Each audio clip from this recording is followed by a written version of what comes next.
आज हम पढ़ेंगे कि पेरिनेटल इन्फेक्शन क्या होता है।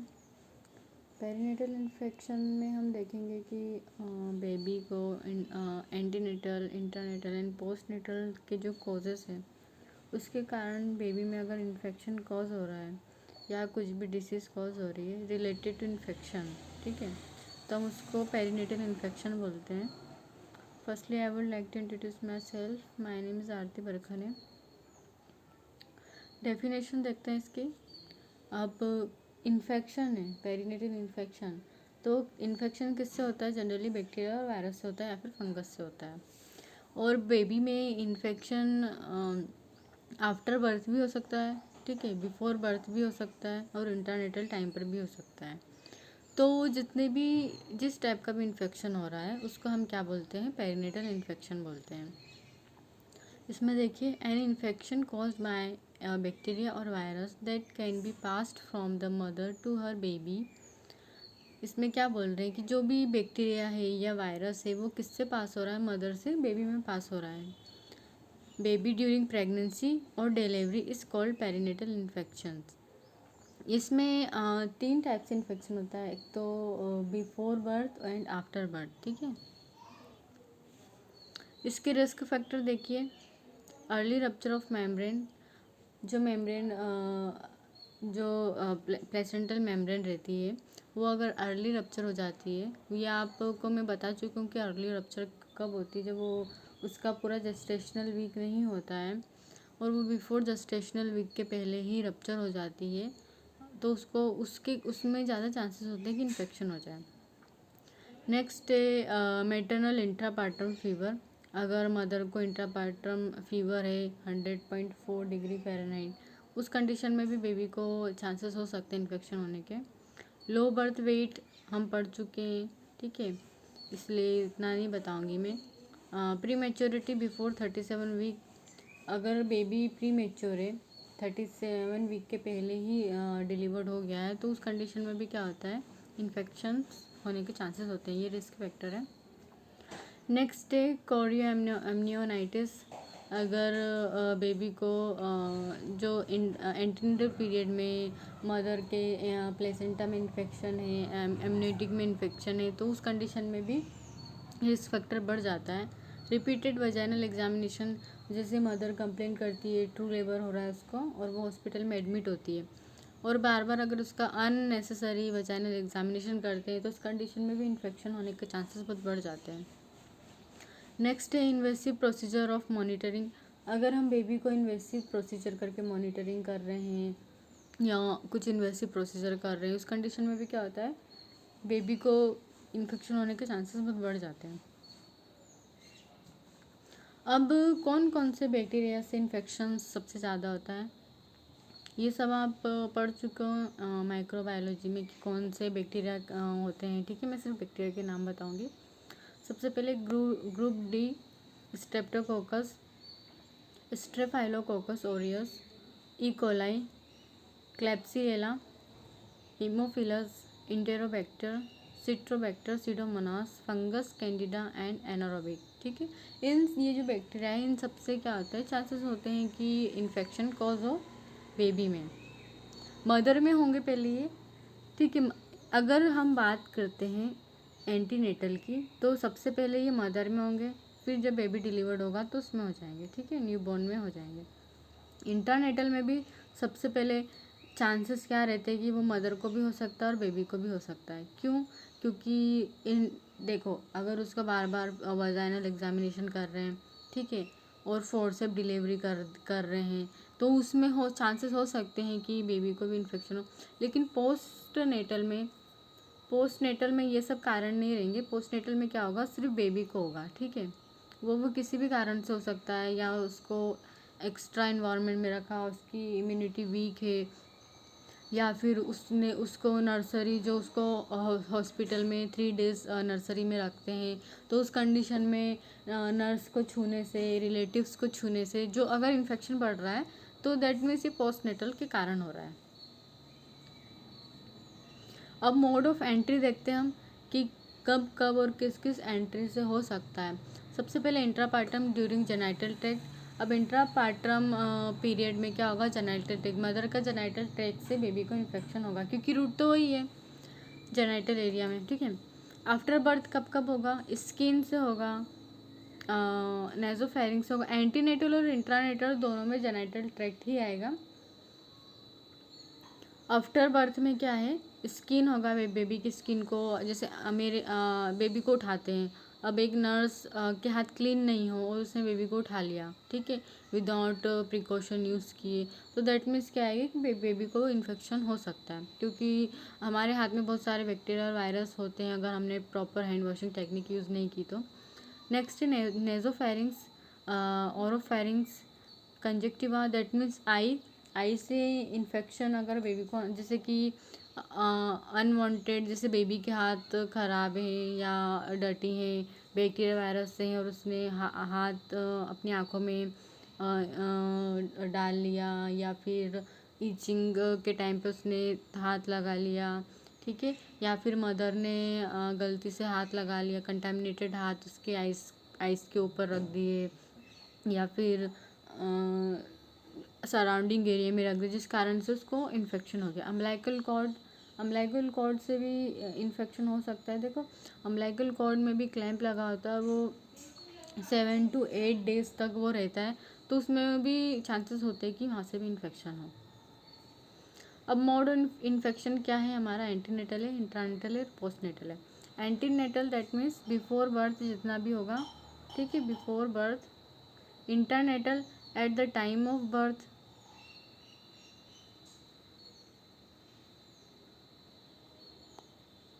एंड पोस्टनेटल आफ्टर बर्थ, ठीक है। अब एंटीनेटल में किस किस टाइप के इन्फेक्शंस होते हैं और किन किन कारणों से होते हैं वो देखिए। सबसे पहले क्लाइमेडिया, ये जनरली जेनिटल ट्रैक्ट इन्फेक्शन होता है जो बेबी को भी हो सकता है, रुबेला भी, cytomegalo virus, herpes virus, H I V बहुत रेयर, मतलब बहुत ही सीवियर वायरस होता है और ये बेबी मदर से बेबी में होने के बहुत चांसेस हो सकते हैं। Chicken pox, hepatitis B virus and amnionitis. अगर HIV और हिपेटाइटिस बी वायरस है तो जनरली डॉक्टर प्रिस्क्राइब करते हैं कि जो प्रेगनेंसी उसको आगे कंटिन्यू नहीं रखें। इंटरनेटल में देखिए, इंटरनेटल में मैं इस रिस्क में आपको बता चुकी थी कि अर्ली रप्चर ऑफ मेम्ब्रेन, अगर मेम्ब्रेन अपने टाइम से पहले रप्चर हो जाएगी तो चांसेस हो सकते हैं कि इन्फेक्शन हो। Then foetus passing through the infection, birth passage, जो बर्थ जैसे कि बेबी है सबसे पहले वो यूटेरस में रहता है, यूटेरस से सर्विक्स में आता है, देन वो वजाइना में आता है। अगर इन पार्ट में से किसी भी पार्ट में इन्फेक्शन है, ठीक है, तो जनरली वो बेबी में भी होने के चांसेस हो सकते हैं। Eyes are infected ophthalmia neonatorum. देखो कौन कौन से इन्फेक्शन हो सकते हैं, सबसे पहले आई में हो सकता है ऑप्थेल्मिया न्यूनेट्रम, ठीक है। नेक्स्ट है oral thrush with candida albicans and improper abscess while carrying the umbilical cord. इन्होंने 3 बोले इंट्रापार्टम में, सबसे पहले early rupture of membrane, then second है foetus is passing through the infection birth passage, इसमें 2 हैं, एक आई इन्फेक्टेड हो सकती है जिसको ऑप्थेल्मिया न्यूनेट्रम बोल रहे हैं। नेक्स्ट है ओरल थ्रस जो किससे होता है, कैंडिडा एल्बिकेंस से होता है। फिर थर्ड है improper abscess, asepsis techniques use नहीं करते हैं, अगर ये एब्सेस लिख गया लेकिन यहाँ पे एब्सेस है, ठीक है, एब्सेस टेक्निक हम असेप्सिस टेक्निक यूज़ नहीं करते हैं, जैसे कि प्रॉपर ग्लव यूज़ नहीं किया है, अम्बिलिकल को ऐसे टच कर लिया है, प्रॉपर ग्लव्स नहीं वियर किया है, या मदर बार बार उसका अम्बिलिकल गलती से टच कर रही है, या डर्टी क्लॉथ से टच हो रहा है अम्बिलिकल, तो उस कंडीशन में भी क्या होता है कि अम्बिलिकल जो है उसमें इन्फेक्शन होने का चांसेस हो सकता है। और ये भी है कि जब प्रेग्नेंट डिलीवर्ड हो रहा है उस टाइम पर अगर प्रॉपर कॉर्ड कटिंग नहीं करी, टेक्निक यूज़ नहीं करी या सबसिस टेक्निक यूज़ नहीं करी तो उस कंडीशन में भी हो सकता है। नेक्स्ट है पोस्टनेटल में आप लोग कुछ सोचो कि कैसे हो सकता है एक बेबी को अगर हम उसकी डिलीवरी हो गई। पोस्ट नेटल में क्या होता है, जनरली वो सराउंडिंग एरिया में बेबी टच होता है, या बेबी को उसके रिलेटिव मदर या फिर नर्स अगर टच करती है और वो इन्फेक्टेड, उनके हाथ में इन्फेक्शन हो, बैक्टीरिया वायरस हो, और जनरली वो बेबी को टच कर ले, और बेबी की इम्यूनिटी क्या होती है इस टाइम पे लो होती है फर्स्ट 48 आवर में। इसमें सबसे फर्स्ट पॉइंट देखिए, transmission due to human contact infected mother relative and staff of the nursery. ठीक है, अगर ट्रांसमिशन किससे हो रहा है, कॉन्टैक्ट में, डायरेक्ट कॉन्टैक्ट में आ रहे हैं मदर, रिलेटिव और staff of the nursery. Causes infection from the infected baby in the nursery. अगर नर्सरी में 5 बेबी हैं, ठीक है, तो क्या होता है कि अगर इसमें से ये 1 इफेक्टेड है, ठीक है, तो हो सकता है कि उसके जो पास वाला बेबी है उसको भी इन्फेक्शन हो। ठीक है, अगर वो ड्रॉपलेट इन्फेक्शन हो रहा है जैसे स्नीजिंग कफिंग के टाइम पे, तो हो सकता है कि इनको भी इन्फेक्शन हो। Next, infection through feeding, bathing, clothing और एयरबॉर्न। अगर जैसे फीडिंग में मदर ने निप्पल ठीक से क्लीन नहीं किए तो उस कंडीशन में भी हो सकता है कि इन्फेक्शन हो। नेक्स्ट है बाथिंग के टाइम पर भी अगर प्रॉपरली हाइजीन मेंटेन नहीं करी तो उस टाइम पर भी हो सकता है कि इन्फेक्शन हो। बाथिंग के टाइम पर अगर प्रॉपरली नहीं किया, जैसे कि अम्बिलिकल कॉर्ड में अगर वाटर चले गया तो उससे भी इन्फेक्शन हो सकता है। ठीक है, अगर पानी जो वाटर है वो प्रॉपर क्लीन नहीं है, या फिर अगर जो बाथिंग दे रहा है वो प्रॉपर उसने हैंड वॉशिंग नहीं करी, तब भी इन्फेक्शन हो सकता है। देन क्लॉथिंग अगर बेबी की हाइजीनिक नहीं है, डर्टी है, जैसे कि एक क्लॉथिंग को ही उन्होंने 2-3 दिन तक पहना के रखा है, तो उस कंडीशन में भी इन्फेक्शन हो सकता है, तो डेली क्लॉथिंग भी चेंज करना चाहिए।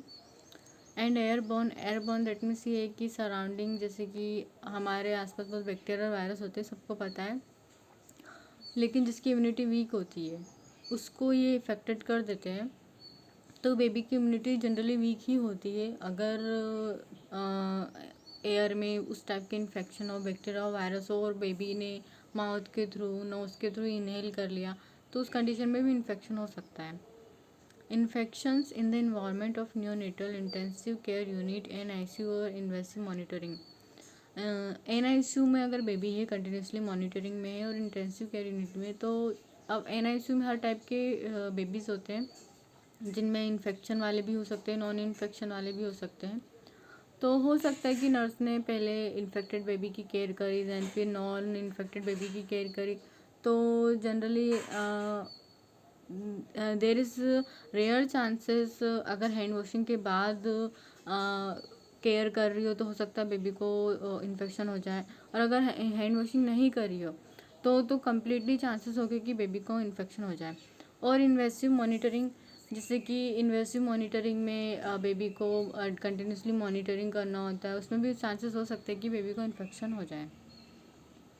नेक्स्ट है, अगर क्लिनिकल मैनिफेस्टेशन और सिम्टम्स की बात करते हैं हम अर्ली ऑनसेट न्यूनेटल सेप्सिस में, तो देखते हो क्या क्या निकलता है। सबसे पहले 90% infant become symptomatically by 24 hour of age. जो 90% जो बेबी होते हैं वो क्या होने लगते हैं, सिम्टम्स दिखाने लगते हैं 24 आवर्स, एक दिन 24 दैट मीन्स क्या आ रहा है, 1 डे। तो 1 डे ऑफ लाइफ में वो क्या होता है कि वो अपने सिम्टम्स दिखाने लगते हैं, जैसे कि cold and cough, difficulty in breathing, और भी बहुत सारी चीज़ें दिखाने लगते हैं। टेपिक्निया, और इसका मतलब आपको पता है। ग्रुंटिंग का मतलब ये होता है कि जो बेबी जनरली स्मूथ उसकी ब्रीथिंग होती है, जो एक्टिविटी उसकी स्मूथली रहती है, न जनरली क्राई करता है, लेकिन ग्रुंटिंग में क्या होता है कि एक अबनॉर्मल साउंड होता है, जैसे कि घुरघुराता है ना, घुरघुराना, जैसे कि अजीब सी आवाज़ निकालना, घर घर आवाज़ निकालना, ठीक है, तो ग्रुंटिंग में वो होता है। लेथार्जी दैट मीन्स एकदम सुस्त रहना है, हाइपरटेंशन होगा बेबी को, साइनोसिस की कंडीशन हो सकती है, जॉइंडिस वोमिटिंग की कंडीशन हो सकती है, diarrhoea and common other type of presentation like, और इसके अलावा भी और शो चीज़ कर सकता है, जैसे कि meningitis, pulmonary hypertension of the newborn. Pulmonary hypertension होगा जनरली बेबी को, hypothermia in preterm and hyperthermia and term infant. देखो, तुमने प्रीटर्म में हाइपोथर्मिया होगा क्योंकि वो जो हीट है वो मेंटेन नहीं कर पाएगा, हीट उसका लॉस होगा। और इसमें टर्म वाले बेबी में क्या होगा, हाइपरथर्मिया होगा। वो क्या होगा, वो ज़्यादा ही अपनी बॉडी में हीट प्रिजर्व करके रखेगा। डायग्नोस्टिक टेस्ट में हम जनरली क्या करेंगे, कंप्लीट ब्लड काउंट करेंगे जिसमें प्लेटलेट काउंट देखेंगे। ठीक है, कंप्लीट ब्लड काउंट में सब देखेंगे, ESR, WBC, ल्यूकोसाइट्स, इनका अमाउंट देखेंगे कितना है। अगर इंक्रीज़ हो रहा है WBC का काउंट या प्लेटलेट्स का काउंट, तो हमको पता चलेगा कि बेबी के बॉडी में इन्फेक्शन कॉज हो रहा है। नेक्स्ट है blood and urine culture. Blood and urine culture इसलिए करते हैं क्योंकि हमको देखना होता है कि कौन सा बैक्टीरिया और कौन सा वायरस है जो ब्लड में या बेबी के बॉडी के अंदर है। और सेम ऐसे यूरिन में भी है। ये एक प्रोसीजर होता है, मतलब माइनर सा, जिसमें क्या होता है कि एकदम प्योर ब्लड लेते हैं, ठीक है, जो, और उसमें पहले बीटाडिन से क्लीन करते हैं स्किन को, जैसे कि हैंड से ले रहे हैं या बेबी के मतलब कि ब्रेकियल आर्टरी से ले रहे हैं, ठीक है, जॉइंट से। तो उसमें पहले उस एरिया को बीटाडिन से क्लीन करते हैं पूरा। उसके बाद उसमें नॉर्मल सलाइन से उसको क्लीन करके फिर उसके बाद सैंपल लेते हैं, जिसमें क्या पता चलता है कि जो ब्लड और जो यूरिन है वो एकदम क्लियर रहता है, और जो इन्वेस्टिगेशन है उसके लिए वो प्रॉपर एकदम सही रहता है। तो इसमें हमको जनरली पता चल जाएगा कि कौन सा बैक्टीरिया पर्टिकुलरली और कौन सा वायरस है यूरिन और ब्लड के अंदर। इमेजिंग स्टडीज़ में हम एक्सरे करेंगे, जिसमें हम जो जनरली ऑर्गन्स है उसका साइज़ एंड शेप देखेंगे। जो प्री मैच्योर बेबी होते हैं उनमें जनरली क्या होता है कि रीनल जो फंक्शन है वो इमेच्योर रहता है, जैसे कि जिसके कारण फ्लूइड लॉस ज़्यादा होता है, उसके कारण हाइपोटेंशन की कंडीशंस आ जाती है। तो रीनल अल्ट्रा साउंड भी करेंगे, USG भी करेंगे। USG में रिलेटेड टू सिस्टम, ठीक है, ऐसे ज़रूरी नहीं कि किसी भी पार्ट का उठा के कर लेंगे। जैसे कि अगर उसको GI ट्रैक्ट में है तो हम GI ट्रैक्ट का सोनोग्राफी करेंगे, यूरिनरी ट्रैक्ट है तो यूरिनरी ट्रैक्ट, रेस्पिरेटरी तो रेस्पिरेटरी ट्रैक्ट का सोनोग्राफी करेंगे, ठीक है। प्रिवेंशन क्या है, अब इन्फेक्शन हो रहा है तो जनरली प्रिवेंशन ही यूज़ करते हैं। यूज़ असेप्सिस टेक्निक्स यूज़ करना है, प्रॉपर ग्लव्स वगैरह वियर करना है, बेबी को अनवांटेड नहीं छूना है। अगर मदर है तो पहले उसको निप्पल क्लीन करना, उसके बाद फीडिंग करवाना है। सेम बेबी को हाइजीनिक रखना है, क्लॉथिंग वगैरह। एंड अगर वार्ड में कोई इन्फेक्शंस पेशेंट है, सीवियर इन्फेक्शंस पेशेंट है, तो नर्स को भी प्रिवेंशन करना चाहिए। नेक्स्ट है, इसलिए आप लोग ये पढ़ रहे हो क्योंकि आप मदर को भी गाइड करोगे और आप खुद भी गाइड होगे कि हमको किस तरह का, अगर आगे चल के आप किसी हॉस्पिटल में गए, ICU वार्ड में आपकी ड्यूटी लगी, तो आपको पता होना चाहिए कि बेबी की किस तरीके से केयर करते हैं। नेक्स्ट है, vaginal examination should be restricted to a minimum. Vaginal examination है अननेसेसरी नहीं करना है, जितना जितना होना है उतना ही करना है। अननेसेसरी वजाइनल एग्जामिनेशन करने से क्या होता है, इन्फेक्शन कॉज होता है, और जो मेम्ब्रेन है वो भी अर्ली रप्चर हो जाती है बार बार वजाइनल एग्जामिनेशन करने से। फिर early identification and early treatment of the infection. हमको क्या करना है, अर्ली आइडेंटिफिकेशन करना है। जैसे कि मदर को फीवर आ रहा है तो उसको समझना चाहिए कि किस कारण से फीवर आ रहा है, कहीं इन्फेक्शन से तो नहीं है, तो उसका अर्ली ट्रीटमेंट करना चाहिए। ट्रीटमेंट में ये एंटीबायोटिक ट्रीटमेंट है, जिसमें मैं पूरा नहीं बताऊंगी, पूरा आप पढ़ लेना। एम्पिसिलिन हम देते हैं वेट के अकॉर्डिंग देते हैं, जैसे इसमें लिखा है 150 mg पर kg, ठीक है। देन एमिकासिन देंगे हम, ये भी बैक्टीरियासाइडल होता है। और जेंटामाइसिन देंगे, सिफ्ट्रैक्सिन देंगे।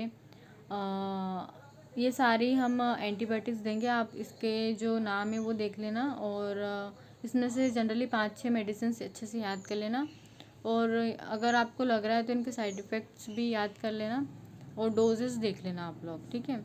अब आप 4th ईयर से हो तो आपको हर चीज़ की इतना क्लियर नहीं होना चाहिए, आपको खुद भी डिपेंडेंट होना चाहिए। तो ये सारे एंटीबायोटिक्स के नाम है जो हम जनरली नियोनेटल इन्फेक्शन में यूज़ करते हैं, ठीक है। तो आप इसको पूरा पढ़ोगे जब आपको 5-6 नाम याद रहेंगे। तो इनका नाम याद देख लेना और डोज देख लेना। डोज है पर केजी वेट है, जैसे कि 12 आवर्ली, जिसमें एमिकासिन इन्होंने, देखो मैं एक बता रही हूँ, अमिकासिन इन्होंने बोला है ये कौन सा होता है, ग्राम पॉजिटिव होता है एंड ग्राम नेगेटिव दोनों होता है। तो ये तो अपने लिए ज़रूरत की चीज़ नहीं है, ठीक है, ये भी ज़रूरत की चीज़ नहीं है। अपने को ये देखना है मेन, ये देखना है, ये देखना है और ये देखना है, ठीक है। तो इसने अमिकासिन बोला है 150 mg पर केजी, जितना उसका बॉडी वेट है पर केजी पर 12 आवर्ली, मतलब दिन में 2 बार, यानी इसको क्या बोलते हैं, बीडी बोलते हैं हम लोग। अब इसके साइड इफ़ेक्ट क्या है, diarrhoea, skin rashes, nausea and vomiting, ठीक है।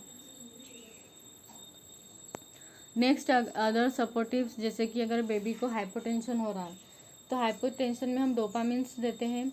सीजर्स हो रहा है, उसको फीवर अगर ज़्यादा हो रहा है, जैसे मेनिंजाइटिस में inflammation of the brain layer होती है, उसके कारण बहुत फीवर आता है, 105 उसको फीवर आता है बेबी को। और फीवर ऐसा होता है कि अगर बेबी को फीवर के क्या बोलते हैं, बार बार फीवर आता है, कंटिन्यूसली फीवर आता है, या फिर बार बार उसको हर 2 घंटे में, हर 15 मिनट में फीवर आता है, तो उस कंडीशन में उसको सीजर्स भी हो सकते हैं। तो हम उसमें एंटी कन्वल्सेंट्स ड्रग देंगे। अगर बेबी को मेटाबॉलिक एसिडोसिस है तो हम सोडियम बाइकार्बोनेट देंगे। नेक्स्ट इम्यूनोथेरेपी देंगे उसको। अगर बेबी को रेस्पिरेटरी डिस्ट्रेस सिंड्रोम हो रहा है तो हम उसको मैकेनिकल वेंटिलेटर देंगे। और ट्रीटमेंट हम अकॉर्डिंग टू सिस्टम रिलेटेड देंगे, ठीक है। बेबी को इन्फेक्शन से रिलेटेड बहुत सारी चीज़ें हो सकती है, तो हम उसको जितना भी उसको ट्रीटमेंट हो रहा है वो अकॉर्डिंग टू सिस्टम रिलेटेड देंगे, ठीक है। लेकिन आपको ये मेडिसिन तो याद करना ही है ना। ट्रीटमेंट में आप ऐसा मत लिख देना कि ट्रीटमेंट अकॉर्डिंग टू सिस्टम, वरना आपको नंबर ही नहीं मिलेंगे।